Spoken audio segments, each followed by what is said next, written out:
Di episode sebelumnya, kita melihat rumah tua tempat perjalanan ini dimulai. Tapi di balik bangunan sederhana itu, ada kisah seorang pedagang muda yang tak pernah menyangka dirinya akan membangun pesantren tertua di Kabupaten Asahan. Sepulang dari Langkat, Abdul Majid hanya ingin hidup biasa, berdagang mencari rezeki halal. Tapi setiap ia membuka lapak, orang berdatangan, bukan membawa uang, tapi membawa pertanyaan. Dari percakapan kecil berubah jadi pengajian, dari pengajian kecil berubah jadi majelis besar di halaman rumah. Saat itu ia sadar, ini bukan sekedar ilmu, ini amanah, dan masyarakat berhak mendapatkannya.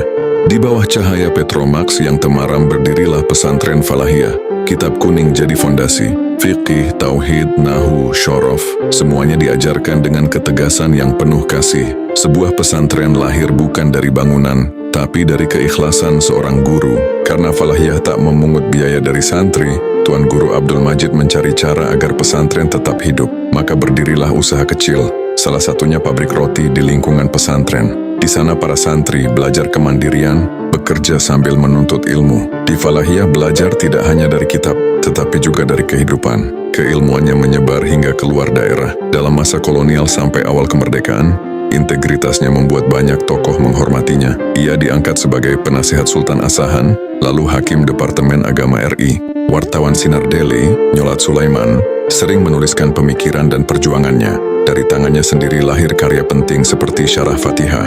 Setelah beliau wafat pada tahun 1979, kepemimpinan beralih ke putrinya, Hajah Fauziah Majid.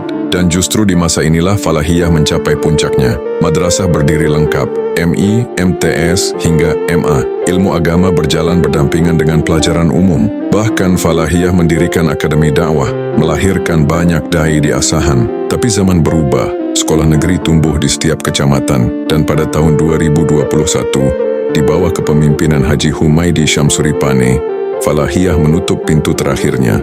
Bangunannya mungkin tak lagi ramai, tapi cahaya ilmunya tetap hidup, mengalir dalam hati orang-orang yang pernah belajar di bawah nama besar Falahiyah. Dan hari ini, rumah tua peninggalan Tuan Guru Syekh Haji Abdul Majid itu masih berdiri. Namun usianya tak lagi muda, kayu mulai lapuk, dinding mulai retak.